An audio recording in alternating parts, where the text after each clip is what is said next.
பணக்காரன் இனிமே தூங்க முடியாது போல இருக்கு.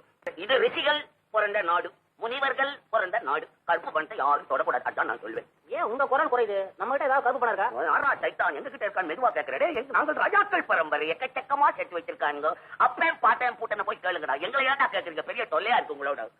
எதிர்கட்சினா நீங்க எதை சொல்றீங்க? எவ்வளவு நல்லது செஞ்சாலும் அதை எடுத்துக்கிட்டு இருக்கிறவனுக்கு பேரு எதிர்கட்சி பேரு. சார் நீங்க என்ன சொல்றீங்க? சர்க்கார் சொல்றத எதிர்கட்சிக்காரங்க ஏன் எதிர்க்கலங்கிறீங்களா? எல்லாத்தையும் எதுக்குறான், ஏன் இந்த கருப்பு பணத்துல எடுக்காம உட்காந்துக்கிட்டு இருக்கான்? அதாவது சர்க்கார் சொல்றத எதிர்கட்சிக்காரங்க ஒத்துக்கிறாங்கன்னு அர்த்தம். சர்க்கார் செய்யறத ஒத்துக்கிறதுக்கு பேரு எதிர்கட்சியா? என்ன பேக்கி பேசுறேடா பப்பூன். அப்போ நீ என்ன நினைக்கிறேன்? உழைச்சி எங்களை சாப்பிட சொல்றியா? உழைச்சி சாப்பிட்டு எவனாவது உருப்பிட்டு இருக்கானா? அவன் ஏதாவது பணம் சேர்க்க முடியுமா?